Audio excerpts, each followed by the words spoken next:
많은 사람들은 행복과 불행, 성공과 실패, 죄와 복이 외부의 힘에 의해 결정된다고 믿습니다. 어떤 사람은 하늘이 정해준 운명이 있다고 생각합니다. 어떤 사람은 신이나 부처님 혹은 조상이 우리의 삶을 좌우한다고 믿습니다. 하지만 지위의 죄와 복을 주는 권리가 하느님이나 부처님이나 조상에게 있는 것이 아니라 바로 자기 안에 있는 것이요.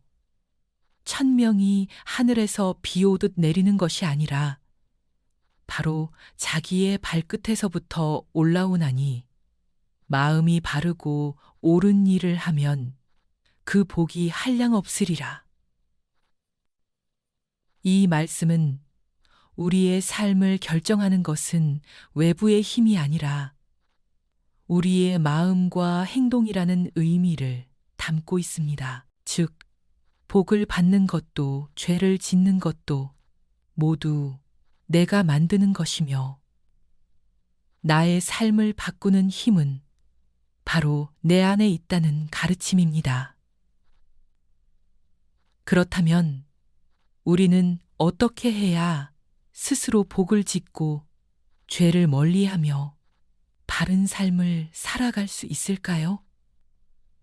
그리고 하늘에서 내려오는 운명을 기다리는 것이 아니라 어떻게 하면 내 삶을 내가 주도할 수 있을까요? 이제 하나씩 이야기해 보겠습니다. 첫 번째로, 죄와 복은 외부에서 주어지는 것이 아니라 내가 만드는 것이다. 많은 사람들이 복은 신이 주는 것이고 죄는 조상이 벌을 내리는 것이라고 믿습니다. 하지만 불교에서는 이 인과 법칙을 통해 모든 결과는 내가 만든 원인에서 비롯된다고 가르칩니다. 부처님께서는 모든 것은 마음에서 시작된다. 선한 마음은 선한 결과를 낳고 악한 마음은 악한 결과를 낳는다고 말씀하셨습니다. 즉, 선한 생각과 행동을 하면 좋은 결과가 오고 악한 생각과 행동을 하면 나쁜 결과가 따른다. 이것이 바로 죄와 복의 법칙이며 신이나 부처님이 결정하는 것이 아니라 내가 어떻게 살아가느냐에 달려 있습니다. 예를 들어 항상 남을 돕고 착한 일을 하는 사람은 자연스럽게 주변에서 좋은 인연과 기회를 얻습니다. 반대로 남을 속이고 해치는 사람은 결국 신뢰를 잃고 불행해집니다. 결국 복을 받고 싶다면 복이 올 행동을 해야 하고 죄를 짓지 않으려면 나쁜 마음을 버려야 합니다. 두 번째로, 운명은 하늘에서 정해지는 것이 아니라 내가 만들어가는 것이다. 많은 사람들이 운명은 미리 정해져 있다고 믿습니다. 천명이 하늘에서 비 오듯 내리는 것이 아니라 바로 자기의 발끝에서부터 올라온다고 하셨습니다. 즉, 운명은 하늘에서 주어지는 것이 아니라 내가 어떻게 행동하느냐에 따라 바뀔 수 있다는 뜻입니다. 불교에서도 내가 오늘 하는 일이 내일의 나를 만든다고 가르칩니다. 긍정적인 사고방식을 가진 사람이 더 높은 성취를 이루고 부정적인 생각을 하는 사람은 실제로 더 많은 실패를 경험한다는 결과가 나왔습니다. 즉, 운명은 미리 정해진 것이 아니라 나의 선택과 행동에 따라 끊임없이 변화하는 것입니다. 그러므로 좋은 운명을 만들고 싶다면 좋은 습관을 가져야 하고 행복한 삶을 원한다면 행복을 만드는 행동을 해야 합니다.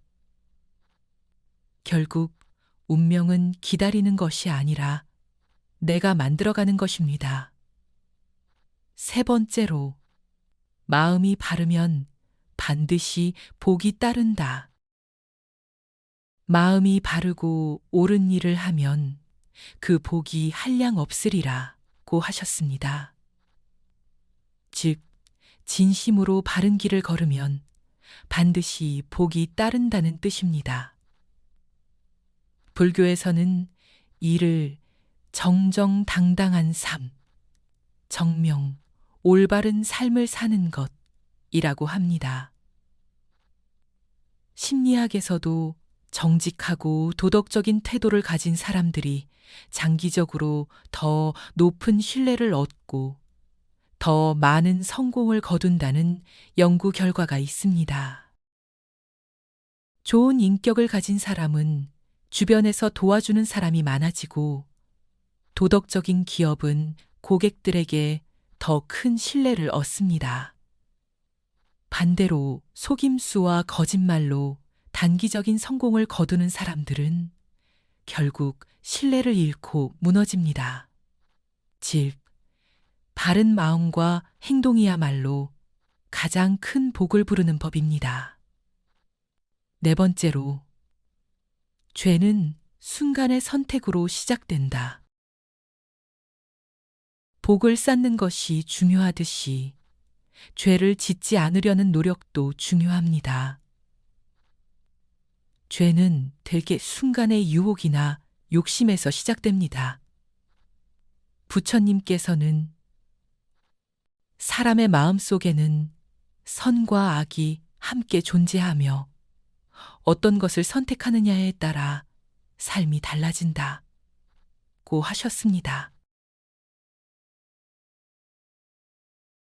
예를 들어 작은 거짓말이 습관이 되면 결국 큰 죄로 이어질 수 있습니다. 한 번의 잘못된 선택이 인생을 바꿀 수도 있습니다. 그러므로 우리는 항상 자신의 행동이 죄를 만들고 있지는 않은지 점검해야 합니다. 그리고 죄를 짓지 않는 가장 좋은 방법은 처음부터 유혹에 흔들리지 않는 것입니다. 정직한 마음을 가지고 작은 것이라도 바른 길을 가려는 노력이 필요합니다. 다섯 번째로, 복을 짓는 가장 좋은 방법은 나누고 베푸는 것이다. 복을 얻고 싶다면 어떻게 해야 할까요? 마음이 바르고 옳은 일을 하면 그 복이 한량 없으리라고 하셨습니다. 즉, 복을 쌓는 가장 좋은 방법은 나누고 베푸는 것입니다. 부처님께서는 남에게 베푸는 것이 곧 가장 큰 복을 받는 길이라고 하셨습니다. 이는 단순한 종교적 가르침이 아니라 실제로도 검증된 진리입니다.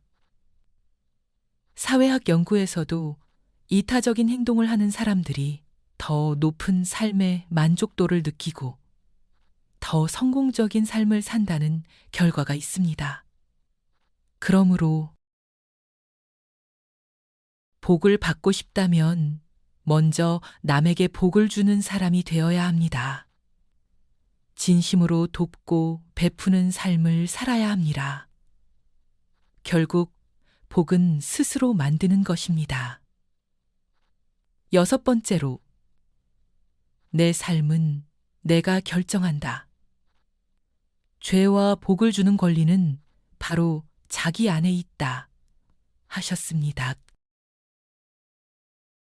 나는 내 선택으로 죄를 만들 수도 있고 복을 쌓을 수도 있습니다. 나는 내 행동으로 운명을 바꿀 수도 있고 바른 길을 갈 수도 있습니다. 결국 삶을 결정하는 힘은 나 자신에게 있습니다. 오늘부터라도 좋은 생각을 하고 착한 일을 하고 바른 행동을 실천하는 사람이 되어 보면 어떨까요? 그렇게 한다면 우리는 스스로 복을 짓고 더 나은 삶을 만들어 갈 수 있을 것입니다.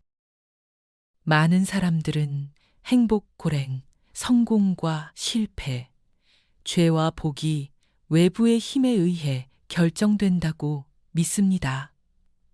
어떤 사람은 하늘이 정해 운명이 있다고 생각하고, 어떤 사람은 신이나 부처님 혹은 조상이 우리의 삶을 좌우한다고 믿습니다.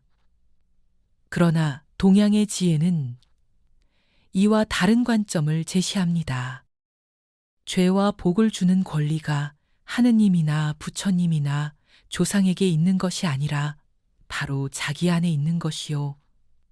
천명이 하늘에서 비 오듯 내리는 것이 아니라 바로 자기의 발끝에서부터 올라오나니, 마음이 바르고 옳은 일을 하면 그 복이 한량 없으리라. 이 가르침은 현대 심리학과 신경과학의 발견과도 놀랍게 일치합니다.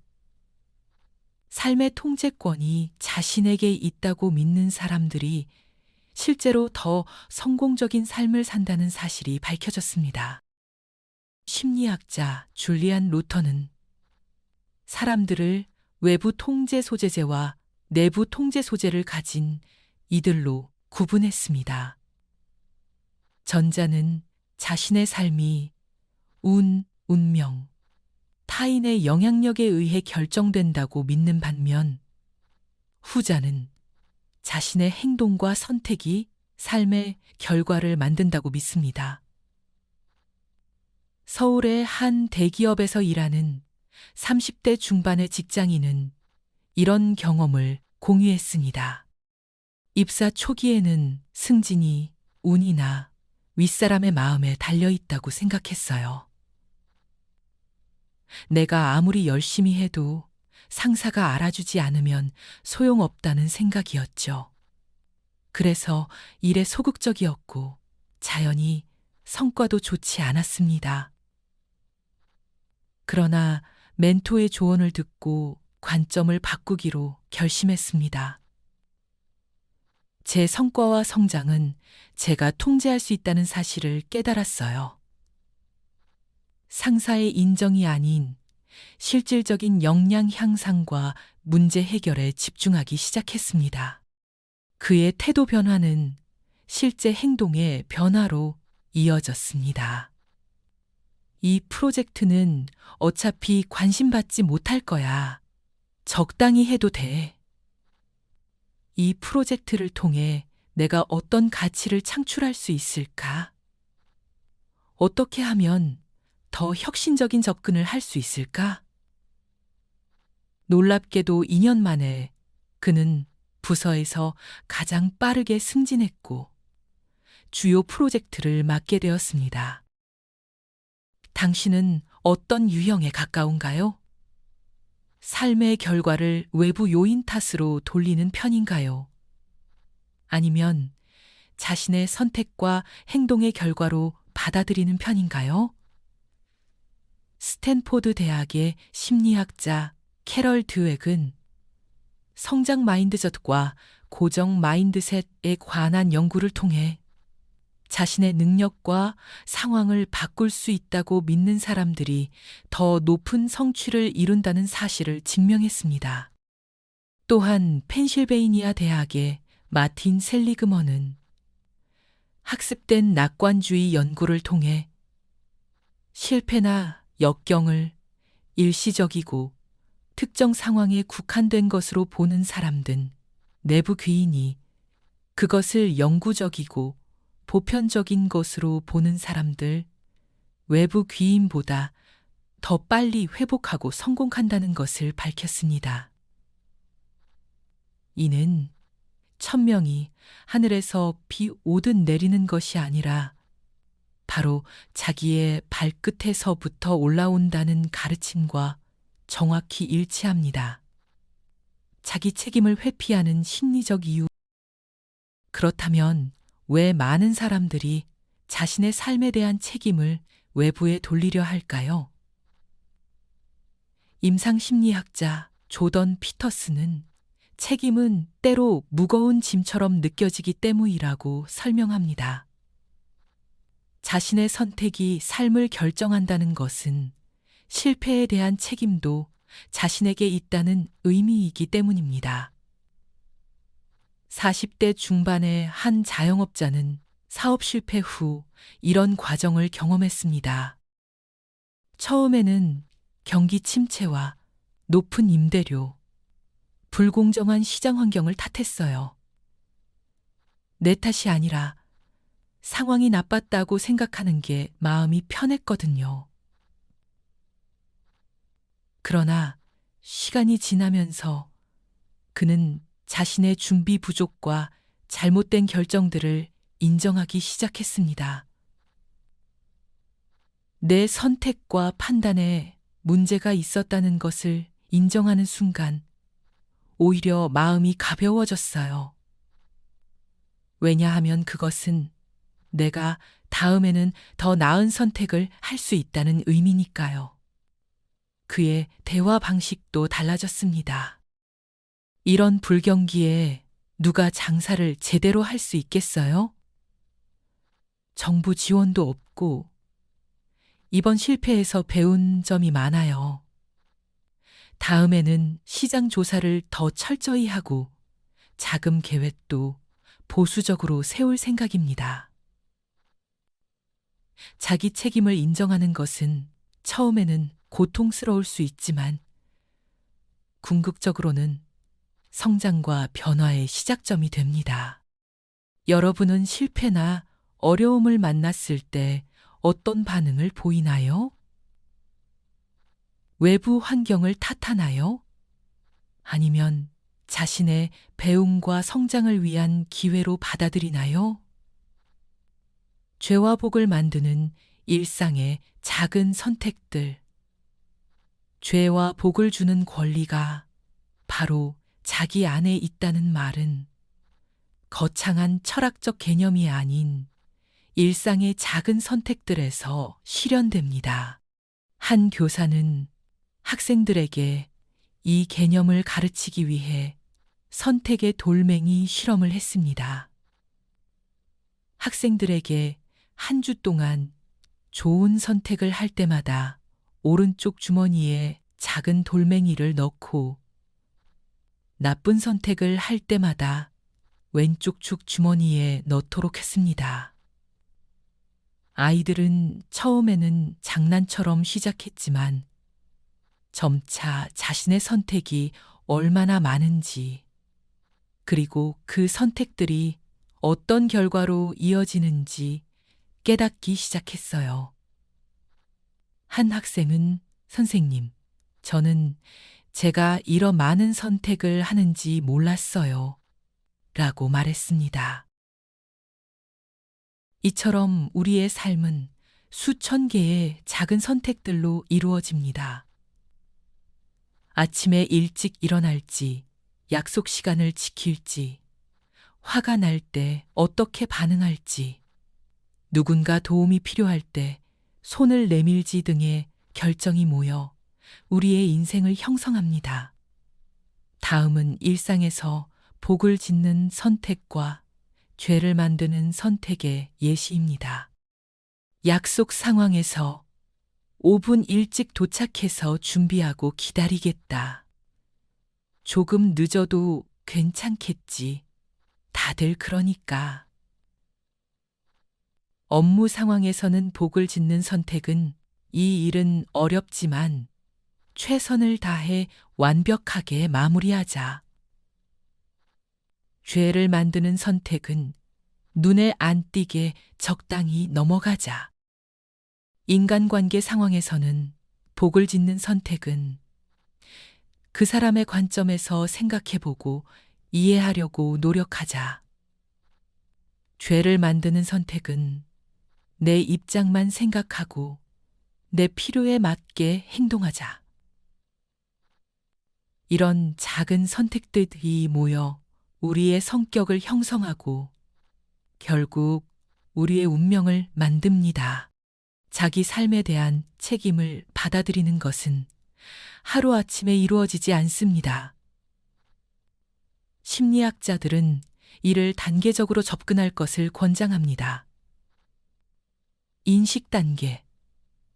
자신의 삶에서 통제 가능한 영역과 그렇지 않은 영역을 구분하기.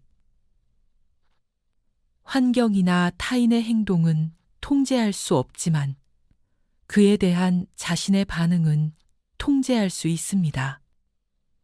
수용 단계. 과거의 실수와 현재의 상황을 있는 그대로 받아들이기. 자기 비난이 아닌 사회적 인식이 중요합니다. 지금 이 순간 할 수 있는 최선의 선택에 집중하기. 이 상황에서 내가 할 수 있는 최선은 무엇인가? 작은 변화부터 시작하기. 큰 변화는 작은 행동들의 누적에서 시작됩니다. 결과를 관찰하고 배움을 얻기. 실패도 귀중한 정보를 제공합니다. 한 중년 여성은 이 단계를 통해 만성적인 재정 문제를 해결했습니다. 평생 돈이 없는 것은 부모가 가난해서, 경제가 어려워서, 회사가 월급을 적게 줘서라고 생각했어요. 그러다 재정 코치의 도움으로 제 소비 습관과 돈에 대한 태도가 문제임을 깨달았습니다. 그녀는 자신의 재정 상태를 정직하게 마주하고 수용 달게, 지출을 관리하는 새로운 습관을 개발했습니다. 1년 후 그녀는 처음으로 긴급 자금을 마련했고, 2년 후에는 소액 투자를 시작했습니다. 이제는 돈이 없다가 아니라 어떻게 돈을 관리할 것인가를 생각합니다. 이 변화는 제 삶의 모든 영역에 영향을 미쳤어요. 바른 마음이 복을 부르는 메커니즘. 마음이 발이 바르고 옳은 일을 하면 그 복이 한량 없으리라는 말은 단순한 도덕적 가르침이 아닌 실제로 작동하는 메커니즘을 설명합니다. 하버드 비즈니스 스쿨의 연구에 따르면 정직하고 윤리적인 비즈니스 관행을 가진 기업들이 장기적으로 더 높은 수익을 낸다는 사실이 입증되었습니다. 이는 투명성의 프리미엄이라고 불립니다. 마찬가지로 개인의 삶에서도 바른 마음과 행동은 다음과 같은 메커니즘을 통해 복을 가져옵니다. 신뢰 구축. 정직하고 바른 사람은 주변으로부터 신뢰를 얻고 이는 더 많은 기회로 이어집니다. 네트워크 효과. 선한 행동은 호혜성의 원리에 따라 더 넓은 지원 네트워크를 형성합니다. 심리적 자원 확보. 바른 마음은 죄책감이나 불안감을 줄여 더 많은 심리적 에너지를 생산적인 활동에 사용할 수 있게 합니다. 선순환 창출. 작은 선행이 긍정적 감정을 만들고 이는 더 많은 선행으로 이어지는 선순환을 만듭니다. 서울의 한 중소기업 대표는 이 원리를 경영에 적용했습니다. 20년 전 사업을 시작할 때 많은 동료들이 탈세와 뒷거래가 불가피하다고 했어요. 하지만 저는 처음부터 투명하게 경영하기로 결심했습니다. 초기에는 어려움도 있었지만 장기적으로 그의 선택은 옳았음이 증명되었습니다. 정직하게 세금을 내고 직원들을 공정하게 대하다 보니 좋은 인재들이 모여들었고 고객들의 신뢰도 얻을 수 있었습니다. 10년이 지나자 우리 회사는 업계에서 가장 안정적인 기업 중 하나가 되었습니다. 자기 책임과 자기 연민의 균형. 자기 책임을 강조할 때 주의할 점은 이것이 자기 비난이나 과도한 자책으로 이어지지 않도록 하는 것입니다. 심리학자 크리스틴 네프는 자기 연민 셀프 컴패션의 중요성을 강조합니다. 진정한 자기 책임은 자신의 실수와 한계를 인정하면서도 자신을 친절하게 대하는 균형 잡힌 태도에서 시작됩니다. 한 심리 상담사는 이렇게 설명합니다. 많은 내담자들이 내 탓이다라는 인식을 나는 형편없는 사람이다라는 자기 비하와 혼동합니다. 자기 책임은 자신을 비난하는 것이 아니라 변화의 가능성을 인정하는 것입니다. 그는 내담자들에게 이런 자기 대화를 권장합니다. 또 실패했어. 나는 정말 쓸모없는 사람이야. 이번에는 원하는 결과를 얻지 못했네. 어떻게 하면 다음에는 더 잘할 수 있을까?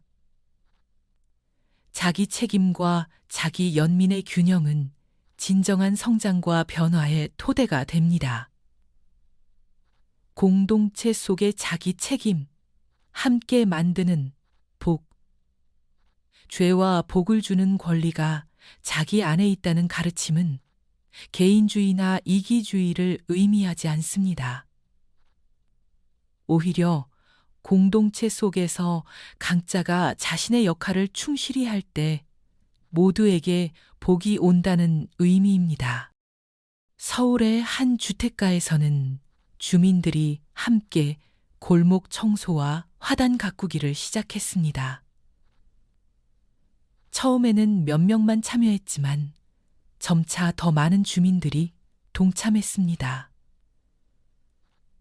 예전에는 왜 내가 남의 집 앞까지 청소해야 하지? 라고 생각했어요.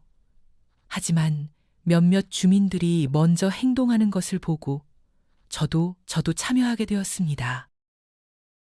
2년 후 이 골목은 구에서 가장 아름다운 골목으로 선정되었고 주민들 간의 유대감도 크게 높아졌습니다.